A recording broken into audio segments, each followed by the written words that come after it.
India के जितने close relations Nepal के साथ रहे हैं हिस्टोरिकली, दुनिया में किसी और देश के साथ नहीं। इंडियंस और नेपालीज बिना पासपोर्ट वीजा के ना सिर्फ बॉर्डर क्रॉस कर सकते हैं, बल्कि एक दूसरे की कंट्रीज में काम भी कर सकते हैं, रह भी सकते हैं।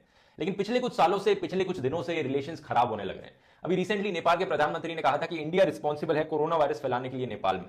ऊपर से नेपाल के प्रधानमंत्री ने एक्यूज किया इंडिया को कि इंडिया कुछ एरिया ऑक्यूपाई कर रहा है नेपाल का। दोनों कंट्रीज के बीच में एक बॉर्डर डिस्प्यूट चलने लग रहा है। तो क्या है ये बॉर्डर डिस्प्यूट, क्यों इसकी शुरुआत हुई और कौन यहां पर सही है, इंडिया या नेपाल? ये सब चीजें जानने की कोशिश करेंगे दोस्तों आज के इस वीडियो में। आइए देखते हैं। ये कंट्रोवर्सी आज से कुछ दिन पहले इंडियन मीडिया में आई, जब नेपाल ने अपने देश का एक नया नक्शा निकाला, अपनी कंट्री का एक नया मैप निकाला और एक ऐसा एरिया अपने मैप में इंक्लूड किया इन्होंने नेपाल के अंदर जो पिछले मैप्स में नहीं किया था, जो एरिया एक्चुअली में आज के दिन इंडिया के कंट्रोल में है। कौन सा एरिया है एग्जैक्टली, आप इनका नया मैप देखेंगे तो जो नॉर्थ वेस्ट टिप है नेपाल की, एक ट्रायंगुलर सा एरिया बाहर आ रहा है, ये वो डिस्प्यूटेड एरिया है। ये एरिया दोस्तों एक्चुअली में ईस्टर्न मोस्ट टिप है उत्तराखंड की।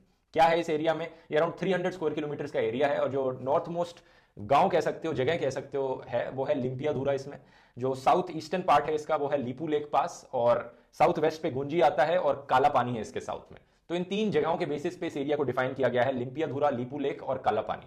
नेपाल का मानना है कि ये एरिया राइटफुली नेपाल को बिलोंग करता है और इंडिया का मानना है कि ऑब्वियसली ये एरिया इंडिया का है। इससे पहले हम इस सवाल पर जाएं कि कौन यहां पर सही है, क्या इस जमीन की हिस्ट्री है, पहले मैं आपको बताना चाहूंगा कि इस कंट्रोवर्सी की शुरुआत एक्चुअली में 2 इवेंट से हुई थी, जो करीब आज से 6 महीने पहले हुए थे। पहला इवेंट था नवंबर 2019 को कि मोदी सरकार ने एक नया मैप रिलीज किया इंडिया का, जिसमें जो काला पानी का रीजन था वो इंडिया के अंदर माना, जिससे नेपाल की गवर्नमेंट खुश नहीं हुई। और दूसरा इवेंट है 8 मई 2020 का, जब इंडिया के डिफेंस मिनिस्टर ने एक नई रोड इनॉग्रेट करी, करीब 80 किलोमीटर की रोड, जो इंडिया नेपाल के बॉर्डर के साथ साथ जाती है और इस डिस्प्यूटेड एरिया से गुजरती हुई लीपू लेक तक पहुंचाती है। इस रोड का पर्पस बताया गया था कि कैलाश मानसरोवर यात्रा में जाने वाले लोगों को मदद मिलेगी, क्योंकि ये जो डिस्प्यूटेड एरिया है इसके ऊपर है तिब्बत, जहां पे कैलाश मानसरोवर है।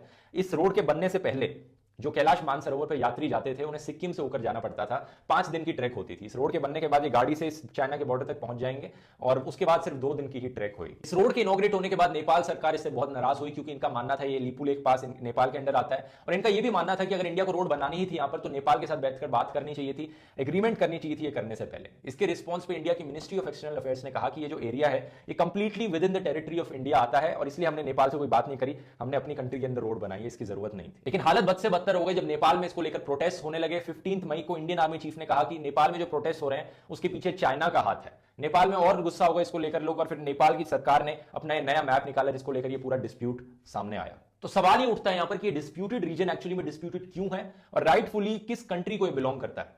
आइए इसकी हिस्ट्री देखते हैं। पहले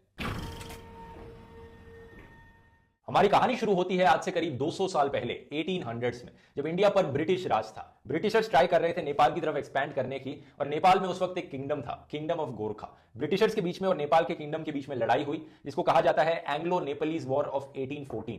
2 साल तक की लड़ाई चली, 1816 तक, जिसके बाद एक ट्रीटी साइन करी, ट्रीटी ऑफ सुगौली, ये डिसाइड करने के लिए कि ब्रिटिशर्स कितने एरिया को कंट्रोल करेंगे और नेपाल